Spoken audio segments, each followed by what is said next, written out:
Seperti mana ahli yang berhormat sedia maklum, kes penularan wabak COVID-19 ketika ini terus meningkat.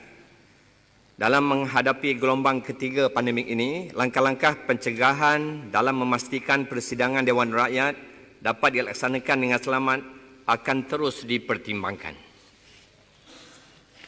Sehubungan dengan itu, mesyuarat penyelarasan urusan Dewan Rakyat berikutan penularan wabak COVID-19 telah diadakan semalam bagi membincangkan perkara-perkara berkenaan dengan urusan Dewan Rakyat sepanjang mesyuarat ketiga penggal ketiga Parlimen ke-14 ini. Mesyuarat ini dipengerusikan oleh Yang di-Pertua Dewan Rakyat dan dihadiri ketua-ketua WIP seperti berikut.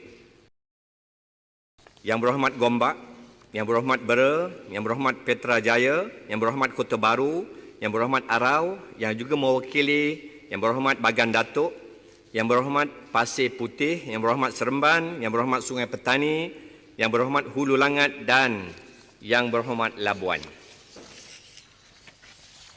Dengan mengambil kira nasihat dari pihak MKN dan KKM serta syarat-syarat PKPP ataupun CMCO, ahli mesyuarat tersebut telah bersetuju dengan keputusan-keputusan seperti berikut.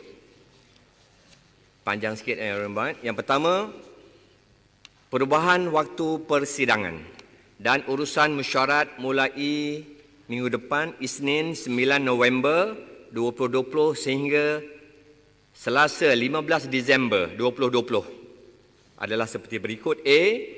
Dewan Rakyat akan bersidang bermula jam 10 pagi hingga 2 petang. B. Sesi pertanyaan-pertanyaan bagi jawab lisan pada hari Isnin dan Rabu selama 1 jam, 10 hingga 11 pagi.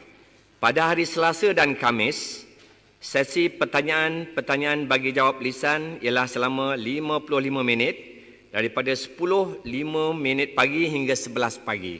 Hanya satu sahaja soalan tambahan dibenarkan dan soalan tambahan tersebut mestilah seringkas yang boleh. Dan C. Waktu pertanyaan-pertanyaan Menteri MQT akan dilaksanakan setiap Selasa dan Khamis selama 5 minit dari jam 10 pagi. Ahli yang berhormat berkenaan akan membaca soalan beliau dan Yang Berhormat Menteri berkenaan akan menjawab secara bertulis. Disebutkan menjawab secara bertulis pada hari yang sama. Soalan dan jawapan tersebut akan disiarkan di portal Parlimen Malaysia secepat mungkin. Kedua, perbahasan di peringkat dasar Rang Undang-Undang Perbekalan 2021 selama 8 hari, iaitu pada Isnin 9 November, Selasa 10 November, Rabu 11 November, Khamis 12 November, Isnin 16 November, Selasa 17 November, Rabu 18 November dan Khamis 19 November 2020. Ketiga, jawapan menteri di peringkat dasar kekal selama 3 hari iaitu pada hari Isnin 23 November, Selasa 24 November dan Rabu 25 November 2020. Keempat, perbahasan di peringkat jawatan kuasa selama 11 hari iaitu hari Khamis 26 November, Isnin 30 November, Selasa 1 Disember, Rabu 2 Disember, Khamis 3 Disember, Isnin 7 Disember, Selasa 8 Disember, Rabu 9 Disember, Khamis 10 Disember, Isnin 14 Disember dan Selasa 15 Disember 2020. Kelima, jumlah hari persidangan mesyuarat ketiga ini boleh ditambah sebanyak 2 hari lagi iaitu pada hari Rabu 16 Disember dan Khamis 17 Disember. Sekiranya diperlukan. Yang keenam, untuk maklumat ahli yang berhormat, jika Dewan Rakyat bersidang hingga pukul 5.30 petang dengan susunan aturan mesyuarat, urusan mesyuarat seperti sedia ada, maka selama 89 jam dan 30 minit diperuntukkan oleh ahli-ahli yang berhormat untuk membahas termasuk jawapan oleh YB Menteri dalam mempertimbangkan belanjawan 2020 di peringkat dasar dan jawatan kuasa. Dengan peraturan yang baharu ini, maka tempoh perbahasan Ahli Yang Berhormat termasuk jawapan oleh Yang Berhormat Menteri-Menteri dalam mempertimbangkan Belanjawan 2021 di peringkat dasar dan jawatankuasa adalah selama 66 jam. Walaupun terdapat pengurangan dari segi tempoh perbahasan dan jawapan tersebut, namun ahli-ahli yang berhormat masih mempunyai tempoh yang mencukupi untuk mempertimbangkan Belanjawan 2021. Ketujuh, kehadiran ahli yang berhormat sepanjang tempoh persidangan mesyuarat ketiga termasuk pembentangan Belanjawan 2021 pada Jumaat ini adalah seperti berikut. Pertama, dihadkan kepada 80 orang sahaja pada satu-satu masa di dalam Dewan Rakyat, termasuk ahli yang akan berbahas, dengan pecahan pembahagian 41 pihak kerajaan dan 39 pihak pembangkang dan bebas. Kedua, penentuan ahli yang berhormat yang boleh berada dalam Dewan akan ditetapkan oleh parti masing-masing.